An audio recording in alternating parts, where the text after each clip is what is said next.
தினமும் நம் வாழ்வில் நாம் சரியாகத்தான் இருக்கிறோம் என்று தெரிந்தும் நம்மை எதிரில் உள்ளவர் மீண்டும் மீண்டும் காயப்படுத்துகிறார்.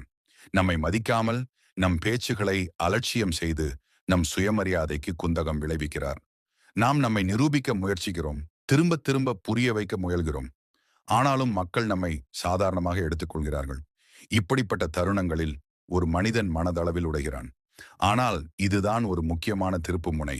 நாம் நம்மை நிரூபிக்க வேண்டியதில்லை, மாறாக நம்மை உறுதிப்படுத்திக் கொள்ளவும் பலப்படுத்திக் கொள்ளவும் வேண்டும். ஒருவர் உங்களை மதிக்காத போது, உங்கள் மதிப்பை புரிந்து கொள்ளாத போது, நீங்கள் உங்களை மாற்றிக்கொள்ள வேண்டியதில்லை. உங்கள் நிலைப்பாட்டை சக்தி வாய்ந்ததாக்க வேண்டியது அவசியம். ஆச்சாரிய சாணக்கியர், அவமானத்திற்கு உடனடியாக பதிலடி கொடுப்பது முட்டாள்தனம். ஆனால் அவமானத்தை புறக்கணித்துவிட்டு அதே மக்கள் ஒரு நாள் உங்களுக்கு மரியாதை கொடுக்கும் அளவிற்கு உங்களை திறமைசாலியாக்குவதுதான் விவேகம் என்று கூறியுள்ளார். மக்கள் உங்கள் முக்கியத்துவத்தை புரிந்து கொள்ளாத போது நீங்கள் அமைதியுடன் சில நடவடிக்கைகளை எடுக்க வேண்டும். அவை உங்கள் இழந்த மரியாதையை திரும்பப் பெறுவது மட்டுமல்லாமல் உங்களை இன்னும் உயர்வான இடத்திற்கு கொண்டு செல்லும் என்று சாணக்கியரின் நீதி நமக்கு கற்பிக்கிறது. இந்த வீடியோவில் நான் உங்களுக்கு அப்படிப்பட்ட 7 சக்தி வாய்ந்த அமோக வழிகளை பற்றி கூறப்போகிறேன். யாராவது உங்களை புறக்கணிக்கும் போது, உங்களை தாழ்த்தி காட்டும் போது, அல்லது உங்கள் மதிப்பை அறியாத போது நீங்கள் இவற்றை பின்பற்றினால் நீங்கள் இழந்த உங்கள் மரியாதையை மீண்டும் பெற முடியும். இந்த 7 வழிகளும் யாருடனும் சண்டையிடாமல், யாருடைய பின்னாலும் ஓடாமல், ஒரு நாள் மக்கள் தானாகவே உங்களை மதிக்கத் தொடங்கும் ஒரு நிலைக்கு உங்களை கொண்டு செல்லும். உங்கள் மதிப்பு மெதுவாக அதிகரிக்கும். உங்களை அலட்சியம் செய்த அதே மக்கள் நாளை உங்களை சுற்றி இருப்பது ஒரு கௌரவமாக கருதுவார்கள். ஆம், இது ஒரே நாளில் நடக்காது. சாணக்கியரும் பல வருடங்களாக பழிவாங்கலை தேர்ந்தெடுக்கவில்லை, மாறாக போர் தந்திரத்தை தேர்ந்தெடுத்தார். அவர் தனது அவமானத்தை தன் பலமாக மாற்றி இறுதியில் நந்த வம்சத்தை வேறறுத்தார். இந்த வழிகளும் அப்படித்தான். நீங்கள் நேரம் கொடுக்க வேண்டும், பொறுமை காக்க வேண்டும், உங்கள் உள்ளுக்குள் மாற்றத்தை கொண்டு வர வேண்டும். ஆனால் ஒரு விஷயத்தை நினைவில் கொள்ளுங்கள், வீடியோவை இறுதி வரை பார்க்கவும். ஏனென்றால் கடைசியில் நான் உங்கள் மதிப்பை 100 மடங்கு அதிகரிக்கும் ஒரு போனஸ் குறிப்பை சொல்லப் போகிறேன். எனவே தொடர்ந்து இருங்கள், ஏனெனில் இந்த கடைசி புள்ளி மிகவும் முக்கியமானது. ஒருவர் அவர் நண்பராக இருக்கலாம், துணையாக இருக்கலாம், உறவினராக இருக்கலாம், அல்லது யாராக வேண்டுமானாலும் இருக்கலாம். உங்களுடன் இருக்காமல் உங்களை விட்டு பிரிய முடிவு செய்து விட்டால் அவரை தடுக்க வேண்டிய அவசியமில்லை. அவர் உங்களுக்கு எதிராக பேசினாலும், உங்களை தாழ்த்தி காட்டினாலும், உங்கள் மதிப்பை அலட்சியப்படுத்தினாலும், அப்போது நீங்கள் செய்யக்கூடிய புத்திசாலித்தனமான செயல் என்னவென்றால் அமைதியாக இருப்பதுதான். சரி, உன் விருப்பம், எங்கு வேண்டுமானாலும் போ, என்ன வேண்டுமானாலும் செய் என்று அவர்களுக்கு சுதந்திரம் அளியுங்கள். சாணக்கியர் ஒரு நீதியில் தெளிவாக கூறுகிறார், கடினமான காலத்தில் உதவாத நண்பனை, உனக்கு ஆதரவாக இல்லாதவனை உடனடியாக தியாகம் செய்வதுதான் புத்திசாலித்தனம். இப்போது யோசித்துப் பாருங்கள், உங்கள் கடினமான நேரத்தில் உங்களை புரிந்து கொள்வதற்கு பதிலாக உங்களை மதிப்பிட்டு உங்களை விட்டு விலகி உங்கள் மதிப்பை அறியாத ஒருவரின் பின்னால் ஏன் ஓட வேண்டும்? அவர் போனதால் ஏன் பலவீனமாக உணர வேண்டும்? அந்த கணம் உங்கள் மனம் உடைந்திருக்கலாம், குழப்பத்தில் இருக்கலாம், தனிமையுடன் போராடலாம். ஆனாலும் அந்த கணத்தில் உங்கள் சுயமரியாதையை எல்லாவற்றிற்கும் மேலாக வையுங்கள். உங்கள் உணர்வுகளை மதிக்காத ஒருவரை வலுக்கட்டாயமாக தடுக்க முயற்சித்தால் நீங்கள் உங்களை மேலும் தாழ்த்திக் கொள்வீர்கள். சில சமயங்களில் மக்களை போக விடுவதுதான் ஒரு வகையான வெற்றியாகும். நீங்கள் எவ்வளவு காயமடைந்தீர்கள் என்பதை காட்டாமல், உங்கள் மதிப்பு மற்றவரின் நடத்தையை சார்ந்தது அல்ல என்பதை காட்டுவதுதான் முக்கியம். நீங்கள் தனியாக இருந்தாலும் உங்கள் சுயமரியாதையுடன் நிற்க முடியும். சாணக்கியரும் இதைத்தான் கூறுகிறார். உங்களால் இல்லாமல் என்னால் வாழ முடியும் என்று திரும்ப திரும்ப உணர்த்தும் ஒருவரை ஒருபோதும் சார்ந்து இருக்காதீர்கள். ஏனென்றால் ஒருவர் உண்மையிலேயே உங்களை நேசித்தால் அவர் உங்கள் மதிப்பை உணர்ந்திருப்பார். உங்களை விட்டு போக காரணம் தேட மாட்டார். இது எளிதான காரியமில்லை. ஒருவரை மறப்பது, மனதிலிருந்து அகற்றுவது, சமூக ஊடகங்களிலிருந்து நீக்குவது, இவை அனைத்தும் வேதனை அளிக்கலாம். ஆனால் அந்த நபர் அவ்வளவு மதிப்பு மிக்கவராக இருந்து அவர் உங்களை காயப்படுத்திவிட்டால் இப்போது அவர் உங்கள் மனதில் இருக்க வேண்டியதில்லை, மாறாக உங்கள் அனுபவ பட்டியலில் இருக்க வேண்டும். அதிலிருந்து கற்றுக்கொள்ளுங்கள், ஒட்டி கொள்ளாதீர்கள். முக்கியமாக நீங்கள் அவரை சத்தமில்லாமல், பழிவாங்கும் எண்ணமில்லாமல், பலவீனமாக காட்டாமல் விடுவிக்கும் போது நீங்கள் ஒரு ஆரிய மன வலிமையை பெறுகிறீர்கள். மெதுவாக ஒரு அமைதி உங்களுக்குள் குடியேறும். நீங்கள் ஒரு சரியான மரியாதைக்குரிய முடிவை எடுத்ததாக நீங்களே உணர்வீர்கள். இப்போது நீங்கள் தனிமையாக இருக்கலாம், ஆனால் இந்த தனிமைதான் உங்களை அடுத்த படிக்கு தயார் செய்யும். ஏனென்றால் நீங்கள் உங்களோடு தனியாக இருக்க கற்றுக்கொள்ளும் வரை உங்களை புரிந்து கொள்ள முடியாது. நீங்கள் உங்களை புரிந்து கொள்ளும் போதுதான் அடுத்த புள்ளியை பின்பற்ற முடியும். 2 உங்களுடன் எப்போதும் இருந்தவருடன் மீண்டும் இணையுங்கள். அது நீங்களே தான் கவனித்திருக்கிறீர்களா? நாம் ஒருவருடன் இணையும் பொழுது, அவர் நண்பராக இருக்கலாம், காதலராக இருக்கலாம், அல்லது நெருக்கமானவராக இருக்கலாம். நாம் அந்த நபருக்காக அதிக நேரத்தையும், சக்தியையும், உணர்ச்சியையும் கொடுத்து நம்மை நாமே மறந்து விடுகிறோம். அதே நபர் நம்மை விட்டு போகும்போது நாம் உடைந்து போகிறோம். எல்லாம் அவர்தான் என்று நினைக்கிறோம். ஆனால் உண்மை என்னவென்றால், அந்த உறவிலும் மிகவும் விசுவாசமான உண்மையான துணை இன்னொருவர் இருந்தார். அது நீங்களேதான். நீங்கள்தான் உங்கள் ஒவ்வொரு தவறிலும், ஒவ்வொரு வீழ்ச்சியிலும், எழுச்சியிலும் உங்களுடன் இருந்தவர். துரதிர்ஷ்டவசமாக பெரும்பாலும் நாம் அவருக்கே மிக குறைந்த முக்கியத்துவம் கொடுக்கிறோம். இப்போது நீங்கள் மீண்டும் உங்களுடன் இணைய வேண்டிய நேரம் வந்துவிட்டது. உங்களை விட்டு போனவருக்கு நீங்கள் கொடுத்த நேரத்தை இப்பொழுது உங்களுக்கு கொடுங்கள். உங்களுடன் நட்பு கொள்ளுங்கள். உங்களை புரிந்து கொள்ள, ஏற்றுக்கொள்ள மற்றும் நேசிக்கத் தொடங்குங்கள். ஆச்சாரிய சாணக்கியர் கூறினார், ஒருவரின் இயல்பை மாற்றுவது கடினம். கொதிக்க வைத்த நீர் கூட குளிர்ந்து அதன் பழைய நிலைக்கு திரும்புவது போல மனிதர்களும் மாறுவதில்லை. எனவே மீண்டும் மீண்டும் அந்த நபரை நினைத்து வருத்தப்படுவதை விட உங்களை புரிந்து கொள்ள முயற்சி செய்யுங்கள். வெளி உலகில் மகிழ்ச்சியை தேடுவதை விட்டுவிட்டு உங்களுக்குள் தேடுங்கள். நீங்கள் அந்த நபரிடம் தேடிய கடவுள், அன்பு, அமைதி ஆகியவற்றை இப்பொழுது உங்களுக்குள்ளே தேடுங்கள். தனிமை என்பது தண்டனை அல்ல, அது ஒரு வரம். உங்களை தெரிந்து கொள்ள, உங்களை சிறப்பாக்க ஒரு வாய்ப்பு. யோசிச்சு பாருங்கள். சந்திரன் தனிமையாக இருக்கிறது, சூரியன் தனிமையாக இருக்கிறது, எவரெஸ்ட் சிகரம் தனிமையாக இருக்கிறது. ஆனால் அவற்றின் பிரகாசம், உயரம், முக்கியத்துவம் குறைந்து விட்டதா? நிச்சயமாக இல்லை. அவை தனிமையானவை. அவற்றின் மிகப்பெரிய சக்தி அதில்தான் மறைந்துள்ளது. நீங்களும் அதே இயற்கையின் ஒரு பகுதிதான். சந்திரனையும் சூரியனையும் மலைகளையும் நதிகளையும் உருவாக்கிய அதே படைப்பாளரால் நீங்களும் உருவாக்கப்பட்டவன். அப்படியானால் ஏன் உங்களை குறைத்து மதிப்பிடுகிறீர்கள்? ஏன் மற்றவரின் இருப்போடு உங்கள் முக்கியத்துவத்தை இணைத்து பார்க்கிறீர்கள்? நீங்கள் உங்களுடன் இணைந்தால், உங்களுக்கு நேரம் கொடுக்கத் தொடங்கினால், உலகில் எந்த ஒரு நபரின் இல்லாதிருப்பு உங்களை உடைக்காது. உங்கள் மதிப்பு மற்றவர்களின் இருப்பு அல்லது இல்லாதிருப்பால் அல்ல, உங்களுடனான உறவால் தீர்மானிக்கப்படும். எனவே அடுத்த முறை நீங்கள் தனியாக உணரும்போது இதை நினைவில் கொள்ளுங்கள். நீங்கள் தனியாக இல்லை. நீங்கள் உங்களுடன் இருக்கிறீர்கள். ஒரு மனிதன் தன்னுடன் இணையும் போது அவனுக்கு வேறு எந்த ஆதரவும் தேவையில்லை. 3 உங்கள் இழந்த மதிப்பை மீண்டும் பெற முதலில் மனதை அமைதிப்படுத்த கற்றுக்கொள்ளுங்கள். யாராவது உங்களை மதிக்காத போது, உங்கள் பேச்சுகளை சாதாரணமாக எடுத்துக்கொள்ளும் போது, அல்லது வேண்டுமென்றே உங்களை புறக்கணிக்கும் போது, உங்கள் இதயத்தில் 2 பொதுவான உணர்ச்சிகள் பிறக்கின்றன. பொறாமை மற்றும் பழிவாங்கும் உணர்வு. இந்த 2 உணர்ச்சிகளும் இயல்பானவை. ஆனால் இதுதான் உங்கள் உண்மையான பலத்தை இழக்கும் தருணமாகும். நீங்கள் இந்த குறைவான உணர்ச்சிகளின் செல்வாக்கின் கீழ்கோபத்துடனோ அல்லது வெறுப்புடனோ மற்றவர்களுக்கு பதிலளிக்கத் தொடங்கினால், உங்கள் உண்மையான மதிப்பை அறியாதவர்களுக்கே உங்கள் விலைமதிப்பற்ற ஆற்றலை கொடுத்துக் கொண்டிருக்கிறீர்கள். அதாவது, இழந்த உங்கள் மதிப்பை நீங்களே குறைத்துக் கொண்டிருக்கிறீர்கள். இங்கு உண்மையான கேள்வி எழுகிறது. இந்த சூழ்நிலையிலும் நாம் நம்மை கட்டுப்பாட்டுடனும் அமைதியுடனும் வைத்துக் கொள்ள முடியுமா? வெளியின் எதிர்மறை தன்மை நம் உள்ளத்தின் அமைதியை கெடுக்காமல் நம் மனதை நம்மால் கட்டுப்படுத்த முடியுமா? ஆச்சாரிய சாணக்கியர் பல நூற்றாண்டுகளுக்கு முன்பே இதை புரிந்து கொண்டு சாந்தி பரமம் சுகம், அதாவது அமைதியே மிகப்பெரிய இன்பம் என்று கூறினார். உங்கள் மனம் அமைதியாக இருக்கும்போது நீங்கள் மனதளவில் மிகவும் பலமாக இருக்கிறீர்கள். வாழ்க்கையில் பெரிய அதிர்ச்சி ஏற்பட்டாலும், ஏமாற்றம், அவமானம் அல்லது எதிர்மறை தன்மை வந்தாலும், நீங்கள் உள்ளுக்குள் நிலையாக இருக்க முடிந்தால் நீங்கள் தோற்கவில்லை, மாறாக வெற்றிக்கு தயாராகி கொண்டிருக்கிறீர்கள். ஆனால் மன அமைதியை கண்டுபிடிப்பது எளிதல்ல. உள்ளுக்குள் எல்லாம் உடையும் போது, ஆயிரக்கணக்கான கேள்விகள் மனதில் ஓடும்போது, தன்னம்பிக்கை குறையும் போது எப்படி அமைதியாக இருப்பது? இதன் பதில், உங்கள் அடையாளம் மற்றவர்களின் கருத்துக்களாலோ அல்லது நடத்தையாலோ உருவாக்கப்படவில்லை என்பதை தொடர்ந்து உங்களுக்கு நினைவூட்டுங்கள். உங்கள் உண்மையான மதிப்பு உங்கள் சுயமரியாதை, உங்கள் சிந்தனை மற்றும் உங்கள் அனுபவங்களில் உள்ளது. நீங்கள் உங்களை உணர்ந்தால், உங்கள் சுயமரியாதையை புரிந்து கொண்டால், யாராவது உங்களை தாழ்த்தி காட்ட முயற்சி செய்தாலும் அவர்களின் அறியாமை உங்கள் மதிப்பை தீர்மானிக்க முடியாது.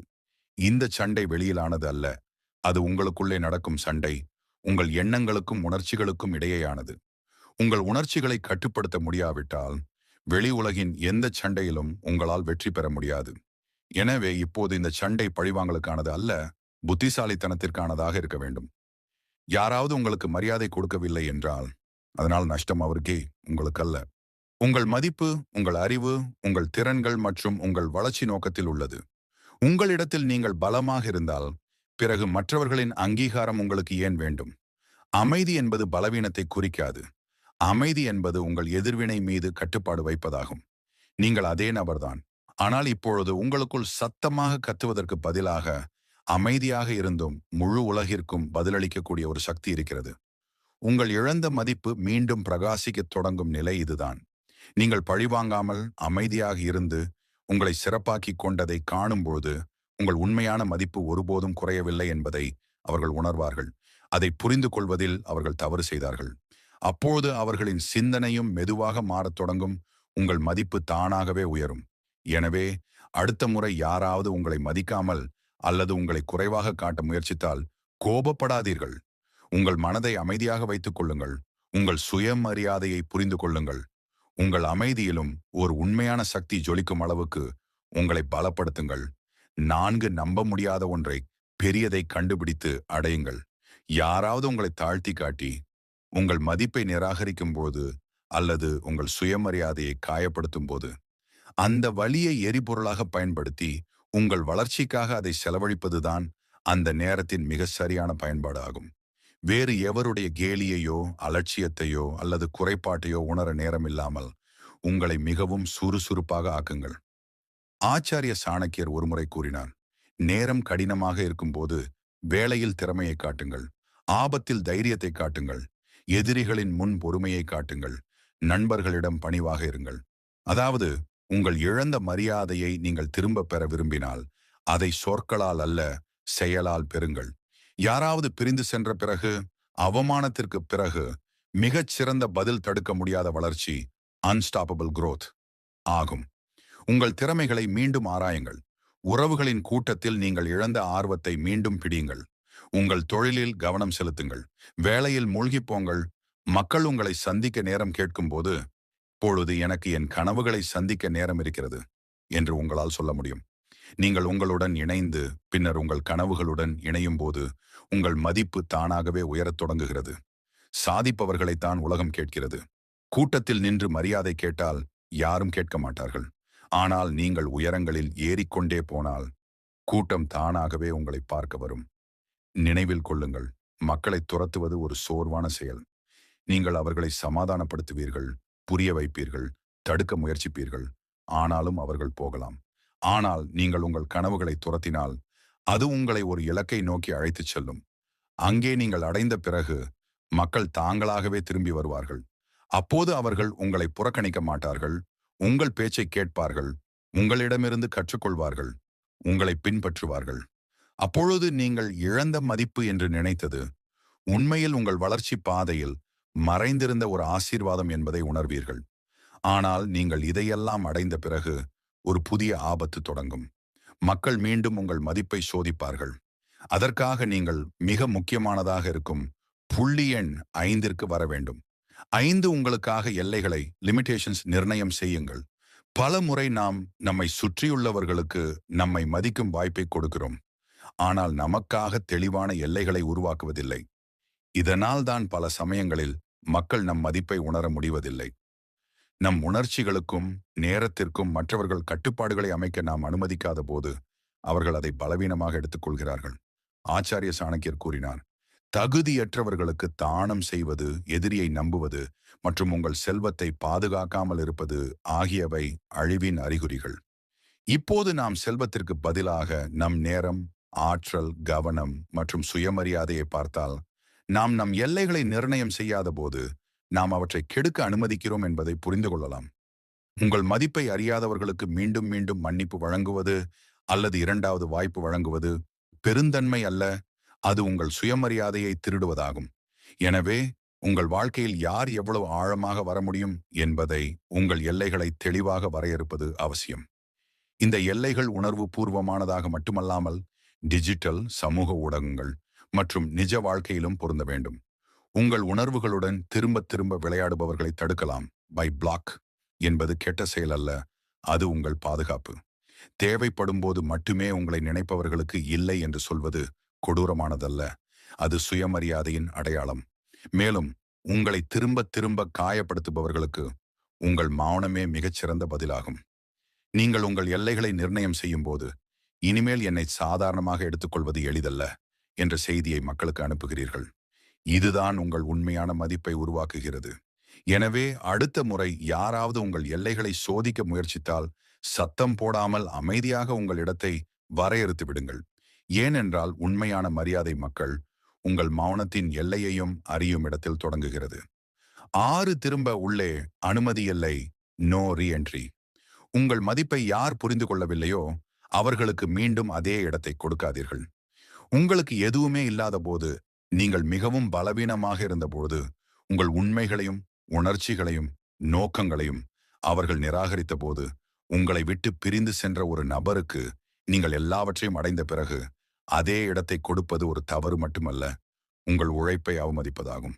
ஆச்சாரிய சாணக்கியர் ஒரு மிக துல்லியமான விஷயத்தை சொன்னார். ஒருவரின் முன்னேற்றத்தை கண்டு ஆச்சரியப்படக்கூடாது. ஏனெனில் அது கடின உழைப்பால் சம்பாதிக்கப்படாவிட்டால் வெற்றியும் மரியாதையும் நிலையானதாக இருக்காது. நீங்கள் எல்லாவற்றையும் இழந்து சகித்து ஆனாலும் உறுதியாக நின்று உங்களை கவனித்துக் கொண்டு தனியாக கற்று தனியாக படிகளில் ஏறினீர்கள். மக்கள் உங்களை கீழே விழ வேண்டும் என்று விரும்பிய அந்த சூழ்நிலையிலிருந்து உங்களை நீங்களே வெளியே கொண்டு வந்தீர்கள். இன்று நீங்கள் மீண்டும் பிரகாசிக்கத் தொடங்கிய போது அதே மக்கள் திரும்பி வர விரும்புகிறார்கள். ஆனால் இங்கேதான் மீண்டும் உள்ளே அனுமதி இல்லை என்ற கோட்பாடு பொருந்துகிறது. மாற்றம் கடினம். பெரும்பாலும் மக்கள் தங்கள் பழைய பழக்கங்களோடானேயே திரும்பி வருகிறார்கள். நீங்கள் உங்களை மாற்றி இருக்கிறீர்கள், உங்களுக்காக உழைத்திருக்கிறீர்கள், உங்களை பலப்படுத்திக் கொண்டீர்கள். ஆனால் அந்த நபர் ஏதாவது மாற்றிக்கொண்டாரா? அவர் தன்னை மேம்படுத்திக் கொண்டாரா? தன் நடத்தைக்காக வருத்தப்படுகிறாரா? பதில் உங்களிடம் இருக்க வேண்டிய அவசியமில்லை. ஏனென்றால் நீங்கள் இப்பொழுது அவரது மனநிலையை மதிப்பிடும் நிலையில் இல்லை. உங்கள் மதிப்பை பாதுகாக்கும் மனநிலையில் இருக்கிறீர்கள். அந்த நபர் திரும்பி வரும்போது புன்னகை செய்யுங்கள். ஆனால் அதே இடத்தை, அதே முக்கியத்துவத்தை, அதே உணர்ச்சி பூர்வமான வெளியை மீண்டும் கொடுக்காதீர்கள். ஒரு உண்மையான பதில் இதுதான். மன்னிக்கவும், இப்பொழுது என் வாழ்க்கையில் உனக்கு அந்த இடம் இல்லை. அந்த இடத்தை நான் எனக்கே கொடுத்து விட்டேன். ஏன் என்றால் நீங்கள் மீண்டும் அதே இடத்தை கொடுத்தால் அதே விஷயங்கள் மீண்டும் நடக்கும். அதே அலட்சியப்படுத்துதல், அதே உணர்ச்சி பூர்வமான விளையாட்டுகள், அதே சுயமரியாதைக்கு குந்தகம் விளைவித்தல். இது உங்கள் கடின உழைப்பு, உங்கள் வளர்ச்சி, உங்கள் பயணம் மற்றும் உங்கள் சுயமரியாதைக்கு செய்யும் மிகப்பெரிய அவமானமாகும். எப்படியும் ஒருவருக்கு பாடம் கற்பிக்க அவர்களை தாழ்த்தி காட்ட வேண்டியதில்லை. அவர்களை உங்கள் வாழ்க்கையிலிருந்து விலக்கி வைத்தாலே போதும். நினைவில் கொள்ளுங்கள், மரியாதையை மீண்டும் பெறுவது கடினம். ஆனால் அதை மீண்டும் ஒருவரின் கையில் ஒப்படைப்பது உங்கள் முட்டாள்தனமாகும். நீங்கள் இப்பொழுது இவ்வளவு தூரம் வந்துவிட்டீர்கள். நீங்கள் 6 படிகளையும் முடித்து விட்டீர்கள். இப்பொழுது நீங்கள் உங்களை மீண்டும் கண்டெடுத்தது மட்டுமல்லாமல் ஒரு புதிய பலமான மரியாதைக்குரிய மற்றும் அமைதியான வடிவத்தில் வெளிவந்திருக்கிறீர்கள். இந்த வடிவம் இப்போது உறுதியாக இருக்க வேண்டும். 7 உங்கள் மதிப்பை அடையாளம் காணும் கூற்றவில் உங்களை வையுங்கள். ஒரு பிரபலமான கூற்று உள்ளது. நீங்கள் அதிக நேரம் செலவழிக்கும் 5 பேரின் சராசரிதான் நீங்கள். இதன் பொருள் உங்கள் சிந்தனை, உங்கள் பழக்க வழக்கங்கள் மற்றும் உங்கள் அடையாளம் நீங்கள் உங்களை வைத்திருக்கும் சூழ்நிலையால் பெரும்பாலும் தீர்மானிக்கப்படுகிறது. எனவே நீங்கள் எந்த வகையான கூட்டுறவில் இருக்கிறீர்கள் என்பதை அறிவது மிகவும் முக்கியம்.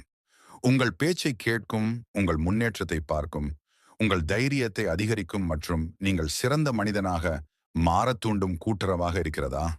அல்லது உங்கள் மரியாதை இல்லாத, உங்களை தாழ்த்தி காட்டும், உங்கள் திறமையை பகடி செய்யும் ஒரு சூழ்நிலையா?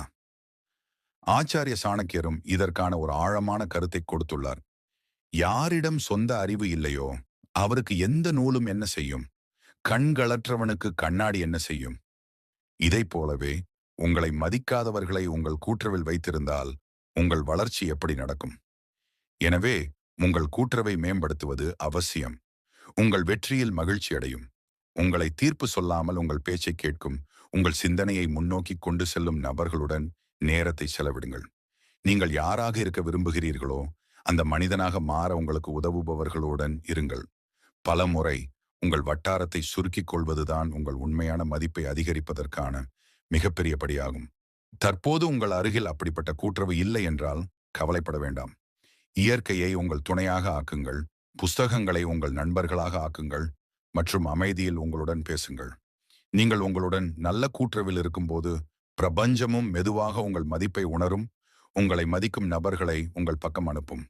நினைவில் கொள்ளுங்கள், கூட்டுறவை மாற்றினால் சிந்தனை மாறும்.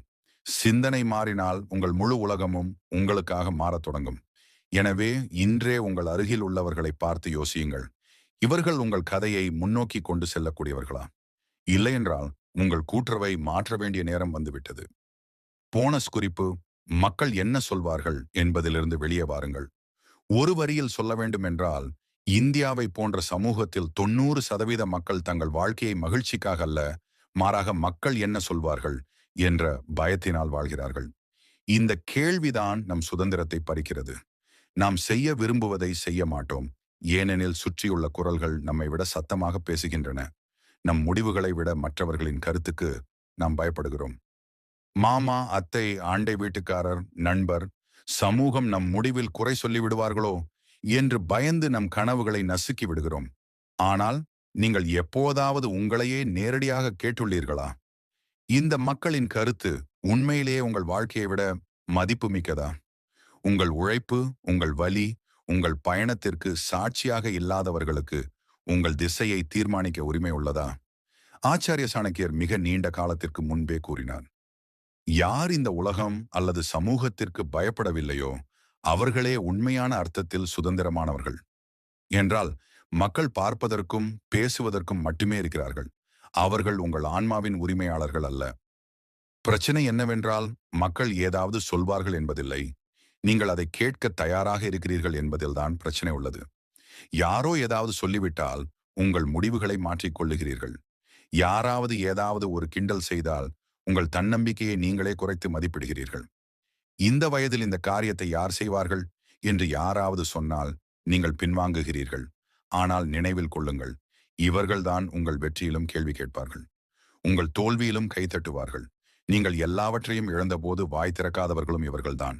ஆனால் இப்போது நீங்கள் எழுந்து நிற்க விரும்பும் போது அவர்களுக்கு பிரச்சனை உள்ளது. இப்பொழுது இந்த கேள்வியை மாற்ற வேண்டிய நேரம் இது. மக்கள் என்ன சொல்வார்கள் என்பதற்கு பதிலாக உங்கள் இதயத்திடம் ஒரு கேள்வி கேளுங்கள். நான் என்ன விரும்புகிறேன்? இதனால் எனக்கு அமைதி கிடைக்குமா? இது எனது சுயமரியாதை, எனது மதிப்பு, எனது சொந்த மகிழ்ச்சியுடன் தொடர்புடையதா?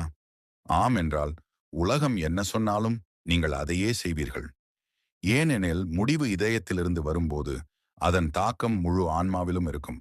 நீங்கள் உங்களை மகிழ்ச்சியாக வைத்திருக்கும் போதுதான் நீங்கள் உண்மையிலேயே மற்றவர்களுக்காகவும் ஏதோ ஒன்றாக இருக்க முடியும். உண்மை என்னவென்றால், மக்கள் எப்போதும் எதையாவது சொல்லிக் கொண்டே இருப்பார்கள். நீங்கள் குனிந்தால் பலவீனமானவர் என்பார்கள்.